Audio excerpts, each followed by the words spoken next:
Hello everyone, कैसे हैं आप लोग। तो मेरा नाम है अनुराग और एक बार फिर से आप सभी का स्वागत है। और बच्चों, हम 7th क्लास में चैप्टर नंबर 2 कर रहे थे, ठीक है ना, प्राणियों में पोषण। ठीक है, चैप्टर नंबर 2 क्या है हमारा? प्राणियों में पोषण।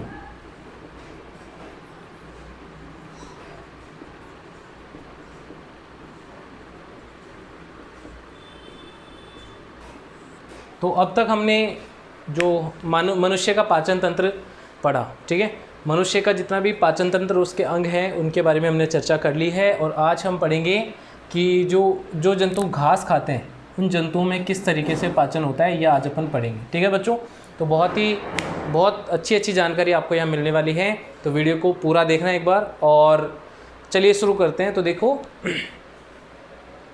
घास खाने वाले जंतुओं में पाचन। तो घास खाने वाले जंतु पहले घास को जल्दी निगलकर आमाशय के एक भाग में भंडारित कर लेते हैं, जिसे रूमेन कहते हैं। क्या कहते हैं बच्चों? रूमेन कहते हैं। अच्छा, एक चीज़ जो सेलुलोज है, ठीक है बच्चों, सेलुलोज है, सेलुलोज, ठीक है ना, ये घास में पाया जाता है। घास में क्या पाया जाता है? सेलुलोज। घास में बच्चों क्या पाया जाता है? सेलुलोज। जैसे हम भोजन खाते हैं उसमें हमारे भोजन में कार्बोहाइड्रेट, जैसे कि उसमें स्टार्च होता है, ठीक है, और भी कई प्रकार के प्रोटीन होते हैं, वैसे ही घास जो होती है उसमें एक कार्बोहाइड्रेट पाया जाता है। ये एक क्या है? कार्बोहाइड्रेट है बच्चों। ये क्या है? एक कार्बोहाइड्रेट है, ठीक है, ये क्या है? कार्बोहाइड्रेट है, ठीक है ना। भोजन के घटक हम पढ़ते हैं: कार्बोहाइड्रेट, प्रोटीन, विटामिन, खनिज, वसा, जल और रेसे। ये इनमें से कार्बोहाइड्रेट जो है इसी का प्रकार है सेलुलोज, जो कि हरे पौधों की पत्तियों में पाया जाता है, ठीक है ना। सेलुलोज ये कार्बोहाइड्रेट है। और ये भोजन, जब ये पत्तियां खाते हैं घास खाने वाले जंतु, तो उन पत्तियों में ही सेलुलोज होता है, इनका पाचन होता है इनके शरीर में, ठीक है ना। तो ये कार्बोहाइड्रेट है। जैसे कि हम और भी कार्बोहाइड्रेट बोलते हैं ना, जैसे ग्लूकोज बोलते हैं, ग्लूकोज भी एक कार्बोहाइड्रेट है, ठीक है। इसमें माल्टोज आता है बच्चों। ऐसे ही ये जो है सारे, ये ऐसे ही क्या है, एक सेलुलोज भी है। तो ये रूमेन भाग में सबसे पहले तो क्या कर लेते हैं कि जो घास होती है, चारा होता है, उसको इनके आमाशय में एक भाग होता है रूमेन, उसमें एकत्रित कर लेते हैं। और रूमेन भाग जो है ये, इसको प्रथम भाग भी कहते हैं, प्रथम आमाशय भी कहा जाता है इसको, ठीक है।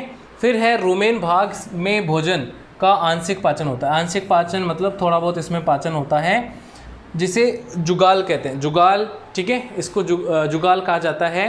परंतु बाद में जंतु इसे पुनः मुख में लाकर चबाता है, ठीक है ना। रूमेन भाग में जाने के बाद में थोड़ा बहुत पचता है ये चारा, ये घास जो है ये थोड़ा बहुत पचता है, और इसको गोलिकाओं के रूप में, बॉल्स के रूप में भोजन को वापस लेते हैं ये जुगाली करते। जब आपने देखा होगा जैसे गाय वगैरह जो है एक शांत खड़ी रहती है, फिर भी उनका मुंह जो है वो चबाते रहते हैं कुछ, ठीक है ना, यानी जुगाली करते रहते हैं। तो ऐसे जुगाली करने वाले ये जंतु हैं, ये अपने अंदर पहले तो घास को खाते हैं, फिर उसको थोड़ी देर बाद में क्या करते हैं, रूमेन भाग से धीरे धीरे वापस उनको बाहर निकाल के चबाते हैं, ठीक है। इस प्रक्रम को रोमंथन या फिर जुगाली करना कहते हैं। यानी ये वापस निकाल कर भोजन को चबाना, इसको जुगाली करना कहते हैं। इन जंतुओं को रूमिनेंट कहते हैं। क्या कहते हैं बच्चों? रूमिनेंट कहते हैं, अथवा रोमंथी कहते हैं। घास में सेलुलोज की प्रचुर मात्रा पाई जाती है, जो कि एक कार्बोहाइड्रेट, ठीक है ना, सेलुलोज पाया जाता है। घोड़ा, खरगोश आदि जंतुओं के शरीर में शुद्धांत्र और वृद्धांत्र, शुद्धांत्र का मतलब क्या होता है? छोटी आंत, और वृद्धांत्र का मतलब क्या होता है? बड़ी आंत। तो इन दोनों के बीच में एक थैलीनुमा संरचना पाई जाती है, जिसको कहते हैं अंधनाल। क्या कहते हैं बच्चों? अंधनाल कहते हैं। और इसमें जो है यहाँ पे इनके शरीर में इनका पाचन होता है। इस अंधनाल में क्या पाए जाते हैं बच्चों? जीवाणु पाए जाते हैं। क्या पाए जाते हैं?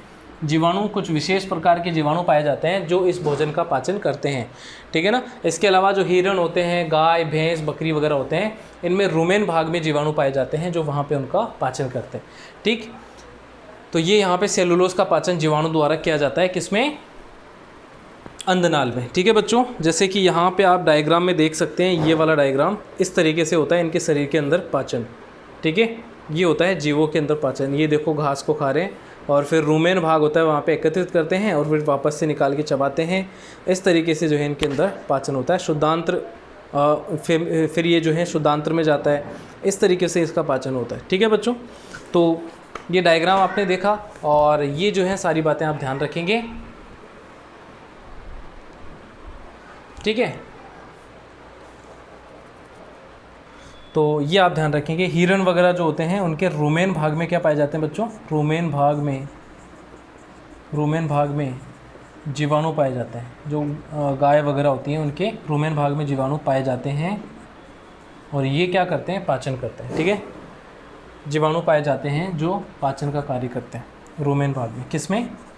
हिरण हो गया, ठीक है, गाय, भैंस, ठीक है ना। यानी हम बोल सकते हैं रूमिनेंट जितने भी होते हैं वो उनमें रूमेन भाग में ही जीवाणु पाए जाते हैं जो भोजन को आंशिक पाचन करते हैं, थोड़ा बहुत पचाते हैं। ठीक है, तो ये थी बातें। अब एक टॉपिक और बचा है जिसको हम अगली क्लास में करके फिर क्वेश्चन आंसर्स करेंगे इसके। तो आई होप मैं आशा करता हूँ कि ये समझ में आया होगा आपको। और अब मिलते हैं अगली क्लास में।